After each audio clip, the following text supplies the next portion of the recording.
ఓం నమో భగవతే శ్రీరమణాయ. ప్రపంచము వెలుపల చూచువాని మనసు కంటే వేరుగా ఉన్నదని నిరూపించుటకు దోషరహితమైన ప్రమాణము ఏదీ లేదు.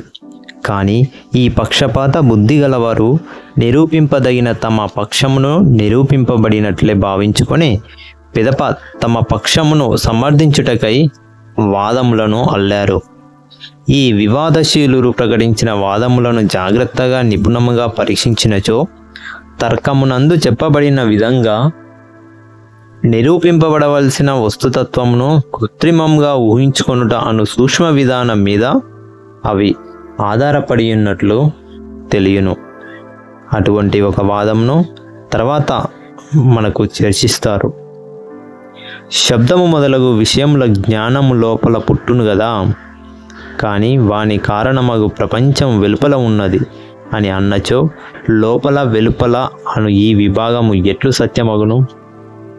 ఈ యుక్తి ప్రమాణము కాదు, కేవలం ప్రతిపాదనము మాత్రమే.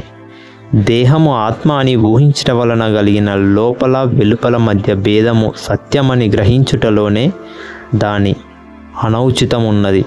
ఆ ఊహలో దేహము సత్యమనుటకు ఎట్టి ప్రమాణము చూపకుండా అది సత్యమని భావింపబడింది. ఇక ఈ దేహము వివాదాస్పదమైన ఉనికి గల ప్రపంచంలో ఒక భాగం కావున ఈ ఊహ అనుచితమైనదని మనం తెలుసుకొని ఉన్నాము. ప్రపంచం నందు అనుభవగోచరములైన విభాగములన్నీ దేహ సంబంధం చేతనే సత్యం వలె భాషించుచున్నవి. కానీ శరీరము సత్యమని నిరూపించుటకు ప్రత్యేకంగా వారి ఏ ప్రమాణమును చూపలేదు. మనసు చిన్నది, ప్రపంచము విశాలమైనది. ప్రపంచము మనసులో ఎట్లుండగలదు అను వాదం కూడా అజ్ఞానమే. మనసే విశాలమైనదని, ప్రపంచం కాదని జ్ఞానులు చెప్తున్నారు.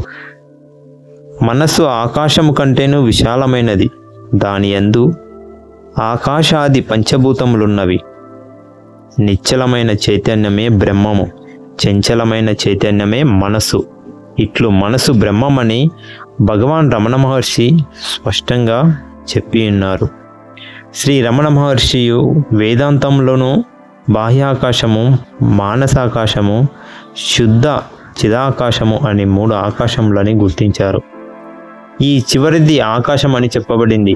ఎట్లనగా దానిలో మనసాకాశం ఉన్నది. మరలా ఆ మనసాకాశంలో బాహ్యాకాశము, సమస్త ప్రపంచములున్నవి. ప్రపంచము మనోమయమను వివరణమునకు ఆధారమైన గాఢ నిద్రయందు ప్రపంచము కనిపించుట లేదన్న విషయము మనకి తర్వాత కింది వాదంతో ప్రతిఘటించుటకు ప్రయత్నము చేయబడినది. నీవు నిద్రించినప్పుడు ప్రపంచం ఉన్నదా లేదా అని సందేహం ఉన్నచో నిద్రింపని జనులను అడుగు. ప్రపంచం అవిచ్ఛిన్నముగా ఉన్నదని వారి మాటలతోనే తెలుసుకోవాలి.